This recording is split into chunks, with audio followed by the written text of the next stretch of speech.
ఒక్కరి ఎడల ఒకరు ప్రేమను కలిగి ఉండాలి. ఆ ప్రేమ ఆయన మన ఎడల చూపిన ప్రేమలాగానే ఉండాలి. దేవునికి స్తోత్రం, హల్లెలూయా. ఆయన ప్రాణం పెట్టినంతగా మనల్ని ప్రేమించాడండి. మనం ఏ స్థితిలో ఉన్నామో ఆ స్థితిలోనే అలాగునే మనల్ని ప్రేమించి మనల్ని ఆయన అంగీకరించాడు. అలాగే మనం కూడా ప్రేమించగలగాలి. అవతలి వ్యక్తుల్లో మనకు నచ్చినట్లుగా ఏమీ మనకు కనబడవు,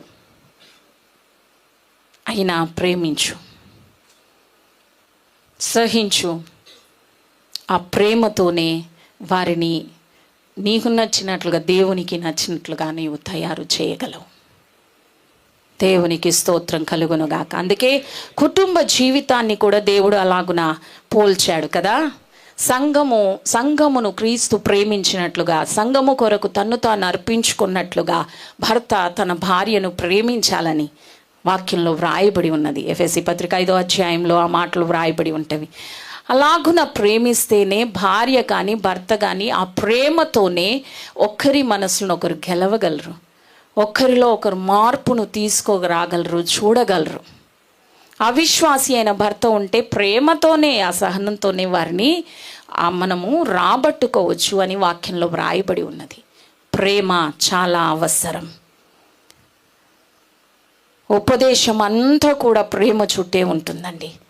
ఆయన శిష్యులుగా ఉండవలసిన వారికి ఉండాల్సిన లక్షణం కూడా ప్రేమ కలిగి ఉండమని వాక్యం చెబుతూ ఉంది. కనుక ఒకరి యొడల ఒకరము ప్రేమ కలిగి ఉండుటకు మనము ప్రయాసపడదాం. దేవునికి స్తోత్రం కలుగునుగాక. హల్లెలూయా, హల్లెలూయా. అదంతా సులువు కాదని దేవుడే చెప్పాడండి. 1 కొరింథీయులకు రాసిన పత్రిక 14:1 ఉంది, ప్రేమ కలిగి ఉండుటకు ప్రయాసపడుడి అని. ప్రయాసపడాలి. మేం ప్రేమిస్తున్నామండి, వాళ్ళే ఎందుకో మమ్మల్ని దూరం పెడుతున్నారండి, అయినా వెంట పడండి. ప్రయాసపడాలి. ప్రయాసపడి మనం వారిని ప్రేమించి దేవుని సన్నిధికి నడిపించాలి. ప్రయాసపడి దేవుడు మెచ్చిన స్థితిలోనికి, ఆ రూపంలోనికి వారును మనలా మార్చబడుతున్నట్లుగా మనము ప్రేమను కనుపరచాలి, చూపించాలి. దేవునికి స్తోత్రం కలుగునుగాక. హల్లెలూయా, హల్లెలూయా. చివరిగా మరొక మాటను చూసుకుందామా? యోహాను సువార్త 15వ అధ్యాయం 8వ వచనాన్ని చదువుకుందాం. మీరు బహుగా ఫలించుట వలన నా తండ్రి మహిమపరచబడును, ఇందువలన మీరు నా శిష్యులగుదురు. చాలండి. మీరు బహుగా ఫలించుట వలన నా తండ్రి మహిమపరచబడును, ఇందువలన మీరు నా శిష్యులు అగుతారు అని దేవుడు మాట్లాడుతూ ఉన్నాడు. దేవునికి స్తోత్రం కలుగునుగాక. హల్లెలూయా, హల్లెలూయా. మనల్ని ఫలించమని దేవుడు చెప్పాడు. అసలు ఆశీర్వాదంలో మొదట భాగమే దేవుడు చెప్పిందే ఫలించమని కదా. ఆదికాండం 1వ అధ్యాయంలోనే ఉంది. ఆశీర్వాదం అంటే మీరు ఫలించండి అని చెప్పాడు. ఆ ఫలించడము ఏదో ఎప్పుడో నచ్చినప్పుడు నచ్చినంత కాదు, బహుగా మీరు ఫలిస్తే అంట దాని వలన తండ్రి మహిమపరచబడతాడు, అప్పుడు ఆయన శిష్యులు అవుతారు మీరు అని వాక్యం సెలవిస్తుంది. కనుక ఇది ఆయన శిష్యులుగా ఉండుటకై, శిష్యులు కావాలి అని పునరుత్థానుడు ఆదేశిస్తూ ఉండగా సమస్త జనులను శిష్యులనుగా చేయండి అని ఆజ్ఞ ఇచ్చి ఉండగా మరలా మనకి ఈ దినాన జ్ఞాపకం చేస్తూ ఉన్నాడు పునరుత్థానుడు.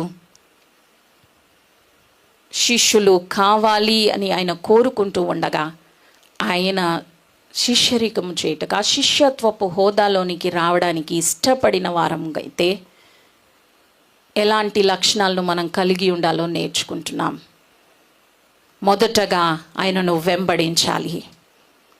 సమస్తాన్ని విడిచిపెట్టి ఆయనను వెంబడించాలి.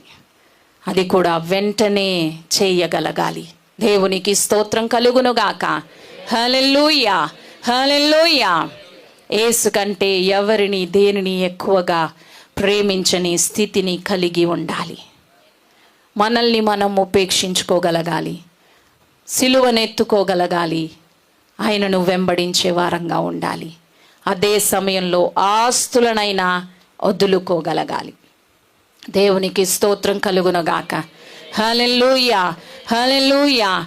ఏదో ఒకటి వదులుకోవటం కాదండి, ఆయన వదులుకోమంటే అన్నింటినీ వదులుకోవడానికి ఇష్టపడాలి.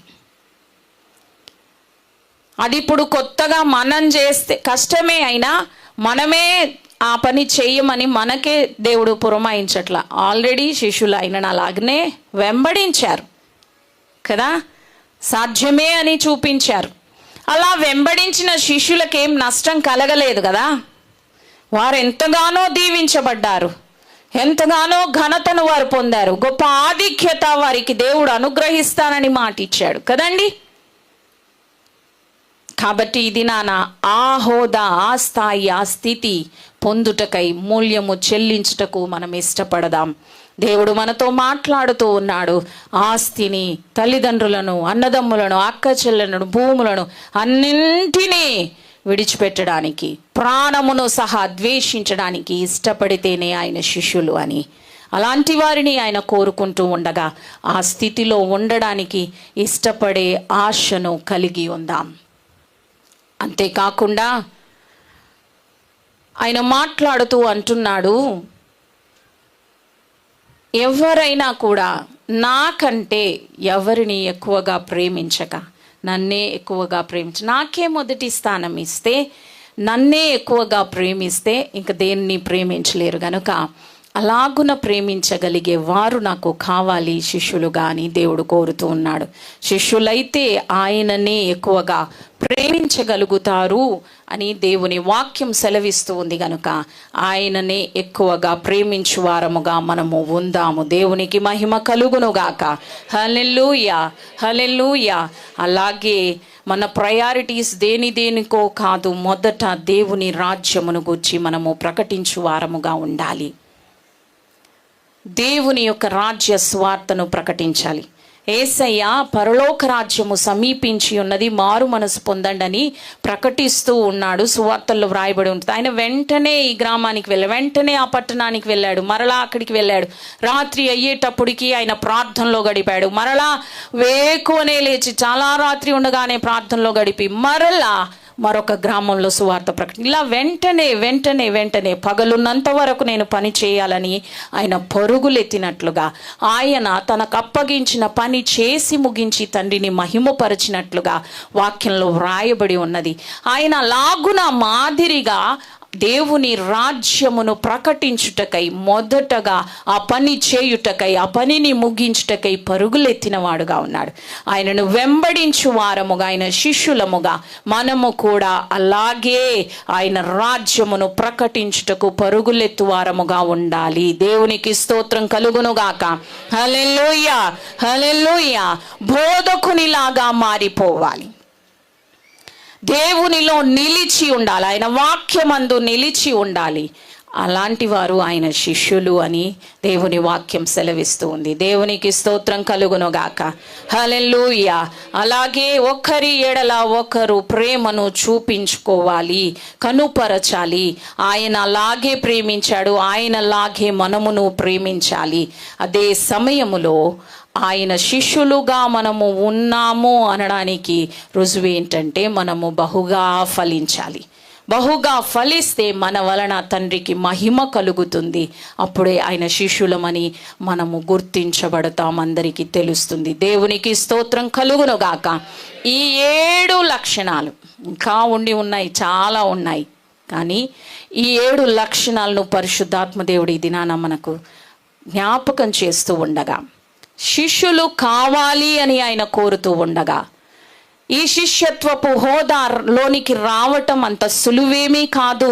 దాని కొరకు మనం వెల చెల్లించాలి అన్నది వాక్యము ద్వారా మనకు అర్థమవుతూ ఉండగా, ఈ దినాన ఆ హోదాలోనికి రావడానికి ఇష్టపడదాం. పరిశుద్ధాత్మ దేవుడు మనల్ని ప్రేరేపిస్తే అది గొప్ప భాగ్యం అండి, గొప్ప భాగ్యం. ఆయన చాలా జన సమూహాలు ఆయనను వెంబడించారు కదా, చాలామంది ఆయనను వెంబడిస్తూనే ఉన్నారు.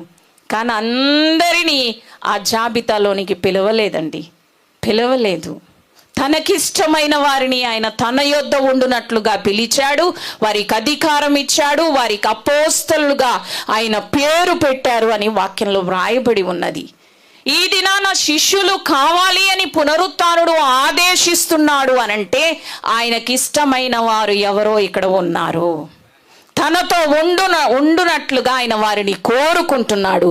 వారికి అధికారం ఇవ్వడానికి ఆయన ఇష్టపడుతున్నాడు. ఆ శిష్యత్వపు హోదాలోనికి రావడానికి ఇది నాన్న ఎవరు ఇష్టపడుతున్నారో ఆయనకు అప్పగించుకుందాం.